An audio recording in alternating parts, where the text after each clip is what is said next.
Nakikita natin dyan sa taas yung harang.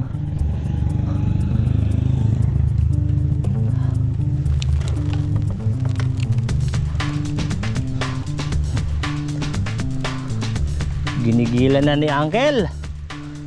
Itanong ako sa'yo, di ba nasabi mo no na nag-start kang mag-bike? Senior na ako. After mo mag-retire? Oo. Oo. Kasi hindi ko kayang bumili ng bisikleta nung kapanahon nang nagpaparal ako ng mga anak eh. Kaya.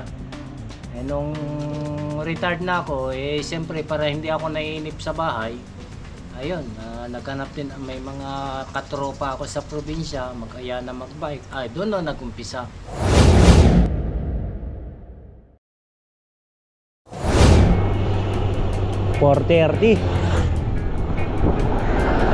Papasok na tayo sa subdivision nila, Uncle. 432.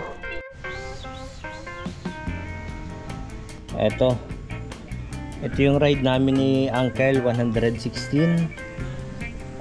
Sakto si Uncle mga 102 kasi parang 14 kilometers galing sa bahay papunta rito kila Uncle. Interviewin natin si Uncle. Duda ko rito eh. Pinagdududahan ko na yung lakas niya kasi sa edad niya ngayon, and yun, magkasama pa kami bumaba ng Sungay, umakyat kami ng Sampaloc. Ito na si Uncle. Ilan, Uncle? 102.6. Dyan sa ano? Sa speedometer. Speedometer, 102.6 yung ride niya, Uncle. Ayan. Una na natin si Uncle. Yung pinagdududahan natin, oh. Naka 100 siya ngayon, nakasabayan natin. Ayan. Ito na si Uncle. Kakumustahin natin sa naging ride natin ngayon. And niyaya niya pa ako rito sa bahay. Mas maganda raw yung kwentuhan dito, tahimik. Ayan si Uncle, oh. Ayan, hello. Pinagdududahan ko na si Uncle eh. Ayan, oh. Malamig muna kasi kagagaling namin sa ride. Medyo mahaba-haba rin yung nabay ko. Naka 102. Naka 102 ako. Umakyat kami ng Sampaloc. Bumaba ng Sungay. Ano naman sikreto ni Uncle sa ride o ano? Wala pa? Normal lang na pagkain. Okay naman na sabi. Buti nga nakakaakyat pa ng Sampaloc eh. Ayun nga pala, Uncle, baka yun sa hindi pa mga nakakaalam, papakilala muna si Uncle. Actually ako, 73 na ako next month, July ako eh, pinanganak eh. Na ngayon, almost end of the month na, mag-July na, di ba? 73 kayo? Oo, 73 na ako next month. Awa ng Diyos, napapadyak ko pa ang Tagaytay. Ayun, nakakalusong pa ng Talisay. Talisay, oo. Nakakakyat pa ng Sungay o kaya Sampaloc. Natsatsagaan. Oo, tsaga nga lang. Hindi mabilis pero nakakarating. Yun lang. Itanong ako sa'yo, di ba nasabi mo no na nag-start kang mag-bike? Senior na ako. After mo mag-retire? Oo. Oo. Kasi hindi ko kayang bumili ng bisikleta nung kapanahon nang nagpaparal ako ng mga anak eh. Kaya. Eh nung retired na ako, eh siyempre para hindi ako naiinip sa bahay, ayun, naghanap din, may mga katropa ako sa probinsya, kaya na mag-bike. Ay, doon na nag-umpisa. Pero hindi sumagi sa isip nyo no na parang late na yata akong nagsimula para mag-bike o sa hindi edad naman, nyo? actually wala. Kasi yung organized namin, kumbaga retired din kaparis ko, ex-mayor namin. Kung kaya ka ako ni ex-mayor bakit hindi ko kaya parehas lang kaming senior. Yun ang katwiran ko. And then hindi ko namalayan, unti-unti lumawak ang mga experience ko sa biking hanggang hindi ko parang hindi ko matanggap sa sarili ko bakit ko narating ang Mindanao. Hindi mo na matanggap? Oo. Ano, totoo ba narating ko ang Mindanao? Nagtataka ako minsan sa sarili ko eh. Paano kung narating ang Mindanao? Pero Uncle, yung iniisip ko sa'yo, di ba parang yung iba, sabi senior ka na tapos doon ka palang nagsimula, hindi ka, wala, ano yung nasa mindset mo nun o Ang sa'yo ba parang hindi pa huli ang lahat? Nung time na medyo bata-bata ka, pwede ka pa naman magsimula nun. Nung nag-umpisa kasi ako sa biking, sa probinsya lang ako sa Kalinga. Pero hindi ko namalayan, madidistino pala ako rito sa kung saan-saan, sa Cebu, dito sa Laguna, dito sa Taguig, dito sa Cavite. Lumawak ang mundo ko sa biking dahil sa mga tropang tiga NCR, kaya napakarami kong natutunan sa mga kasama kong tropa sa NCR.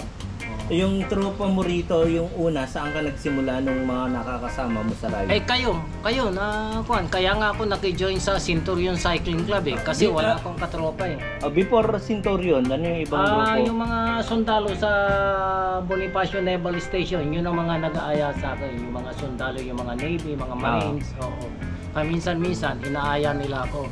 Type, biking tayo, punta tayo ng Pililla. Ikot tayo ng Laguna Loop. Mga ganun ba ang umpisa? Hanggang sa siyempre hindi ako kontento kasi hindi mo rin maalis na kung nagkakaroon ka ba ng parang inferiority feeling ba? Kasi hindi ako sundalo sila mga sundalo.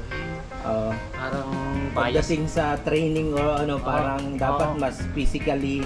Pero maraming gulat sa akin kasi marami practice talaga yun. The more practice you will do, the stronger you become. Ganun yan. Yun ang experience ko. Ano yung mga pinanghuhugutan mo para ma-survive mo yung halimbawa, minsan yung yaya namin na ride, hindi ka ba nag-iisip na baka hindi ko kayanin o ano? Hindi, ang ikinatutuwa ko kung kayo ang kasama ko, magaling kayong mag-motivate Oo. yung motivation nyo sa akin parang yun ang nagpapalakas sa akin kaya mo yan, uncle. Yan pa. Nakita mo, chicken lang sa'yo. Mga ganun ba? Kaya hindi ko rin namamalayan. Nakakayanan ko talaga. Ano ba ako ito? Parang hindi ako makapaniwala kung minsan nga pagdating sa bisikleta and pagdating dun sa pangangatawan nyo, ano yung parang combination mo o yung ginagawa mong diskarte? Kailangan mo i-upgrade yung bike mo o kailangan mong yung sa sarili mo, yung tuhod mo, yung preparation mo para hindi ka pulikatin? Ganito. Ang style ko kasi patanda na nga ako. Kumbaga humihina na yung tuhod ko, hindi lumalakas Kaya yung bike ko, ilang beses ko nang in-upgrade para lang gumaan siyang pedalan. Pinalaki ko ng pinalaki yung gears niya sa likod. Ganun ang ginawa ko. Saka marami akong pinalitan para gumaan lang ba yung bike. Kaya napakalaki ng iginaan. Otherwise, kung hindi ko ginawa yon, hindi ako makakasama sa mga long biking kasi hindi talaga ako makakaahon sa mga honin. Yan, nung nagpalit ako, narating ko ang Mindanao tuloy. Di ba? Pero yung wala kayong nararamdaman sa mga tuhod nyo o yung mga ahon na mabibigat o paano nyo na isusurvive yun? Kahit tayo kanina, yung although mabagal, pero siyempre yung iba, mararamdaman mo, sasakit na tuhod mo, hindi ko nakakayanin o masyadong matarik Hindi, ang gawa ko, imbis na madiin, bawas-bawasan mo ng diin. Medyo gagaanan mo ng konti, mag-shift ka sa medyo malaking gear, siyempre gagaan yon. And then pagka feeling mo naka-recover na yung tuhod mo, di mag-shift ka uli rin sa mas maliit na gear para bumilis yung pacing mo. Yun ang style ko.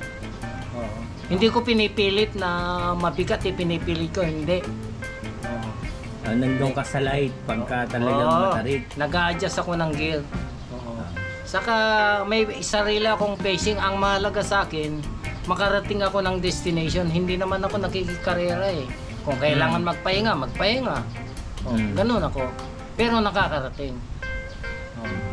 Yung sa goal mo naman minsan, mayroon ka bang parang na-ride na sinukuan o parang hindi mo tinuloy, parang gano'n na... Wala pa naman akong natatandaan. Basta lahat ng ride ko so far successful naman.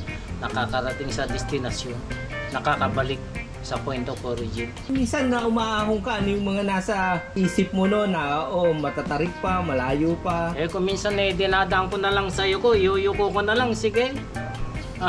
Pedal na lang ng pedal, hindi ko namamalayan, nasa taas na pala ako, ganun lang kasimple ba? Kasi kung titingalain mo, nako, madi-discourage ka eh. Kasi ang haba, parang walang hangganan yung ahon. Pagod ka na. Dinadala ko na lang sa yuko. Pagka nakayuko ako, yung mindsetting ko, kung kaya ng iba, kaya ko rin ito. Hindi ko namamalayan, nakakarating ako sa taas. So, ganun lang kasimple. Ngayon, naka 100 tayo Kinabukasan, wala pang sasakit sa katawan mo o ano yung nararamdaman mo? Usually, through my experience, yung first 3 days na biking, nakakaramdam ka talaga ng sakit ng muscle dyan or overnight.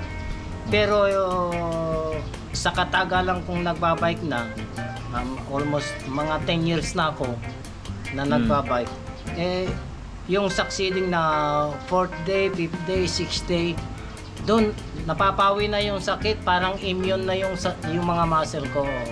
Ganun ang experience ko. Kagaya nito, halimbawa yung isang 1-day ride lang tayo, kinabukasan. Normal lang yun. Medyo nararamdaman mo yung may konting sakit yung muscle. Anong recovery yung ginagawa mo ron sa following day, halimbawa bukas o anong preparation mo? Kung wala akong biking na medyo malayo-layo, paikot-ikot lang ako rito sa subdivision, kahit na ilang ikot lang, makaikot ng mga 5K, 10K, okay na. Na yung relax lang na takbo. Ganun. Para mahatak lang uli yung muscle. Ganun ang gawa ko.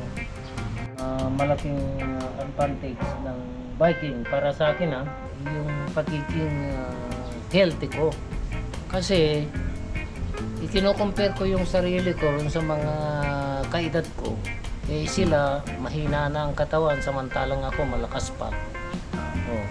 Ang nagpalakas sa atin yung regular na pagbabike ko.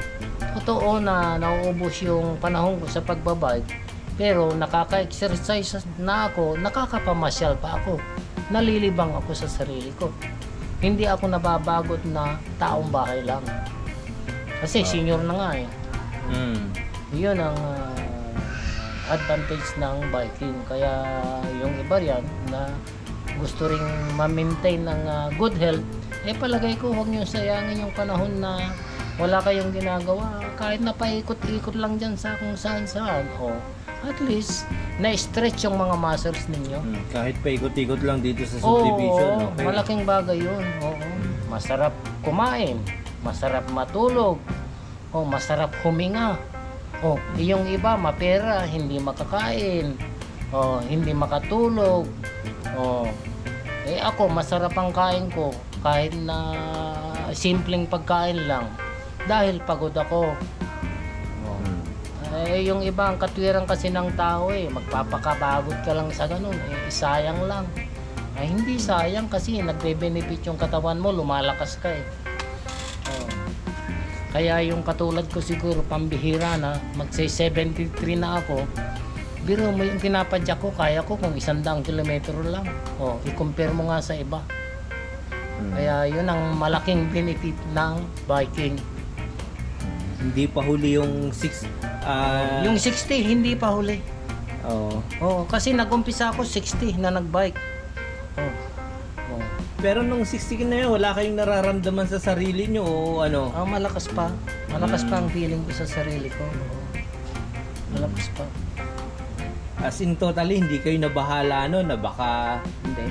Kasi yun nga, ayaw kong manatili sa bahay na lalo kung wala akong ginagawa, kakain matutulog lang. Ayaw kong klase ng buhay yung ganon. Unless siguro na meron akong pinagkakapirahan na pinagpapaguran araw-araw, pwede yon. Pero yung magtatanga lang ako sa bahay na naghihintay ng araw na lilipas, ayaw na ayaw kong buhay yung ganon. Kakain matutulog, ayaw ko ng ganon. Mas masaya ako nung ganito, may kasamang adventure. Kahit bike lang ang gamit, mas masaya ako.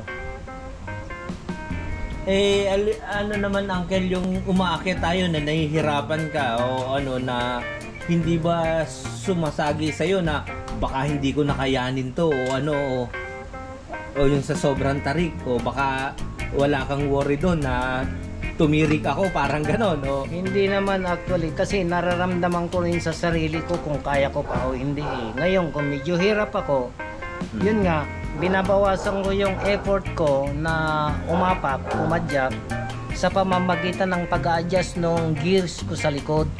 Kasi yung gears, 11 speed. O kung 9 gear yung ginagamit mo, di punta ka sa 10 gear. Mas magaan yun. Kung mabigat pa, punta ka sa 11 gear. O, di lalong magaan. After a while, na-relax na naman yung muscle mo. O, pwede ka na naman magpunta sa mas mabilis na gear. O, ganun lang kasimple. Kailangan lang constant practice para hindi ka, yung concentration mo hindi namamali-mali yung shifting mo sa gear. Laging tama ang shifting mo. Ganun lang. Yung combination ng shifting and dun sa lakas nyo kailangan. Oo. Yung karapat-dapat na gear, yun ang tumutugma ron sa lakas mo. Kung anong karapat-dapat na gamit mo na gear. Ganun lang kasimple yan. And yung susunod na na ride, saan tayo sa susunod na ride? Yun nga, napag-usapan natin pupunta tayo ng Baguio, bababa tayo ng Marcos Highway, diretsong Bawang La Union, and then aakyat ng Naguilian Road. Tila around 130 kilometers yun kaya lang yung Naguilian Road is somewhat 49 kilometers. Yun ang layo akyat. Pero hindi naman dire-dire, may mga recoveries din na paunti-unti yun. Hindi naman dire-diretsong ahon yun. Ayun, nadadaanan nyo sa sasakyan. Oo, maraming beses na. Pero sa bike, sa bike, first time, if ever. Nagagawin. Oo, nagagawin. Ayun guys, yun yung pahayag ni Uncle Dan. And thank you Uncle sa binahagi mo ron sa ating ibang mga kapadyak para meron silang idea na kung ano yung ginagawa nyo sa buhay sa ngayon. Na retired and tuloy pa rin sa cycling. Okay Uncle, salamat. Okay, salamat din ng marami. Alright. Talagang marami akong natutunan sa inyo rito sa NCR. Maliban sa kaalaman ko sa probinsya namin, marami rin akong natutunan sa inyo, kaya kayo ang kumbaga nag-motivate sa akin para sa edad kong ito ma-maintain ko pa yung fighting spirit ko para maituloy-tuloy ko yung aking pagpadyak ng maayos.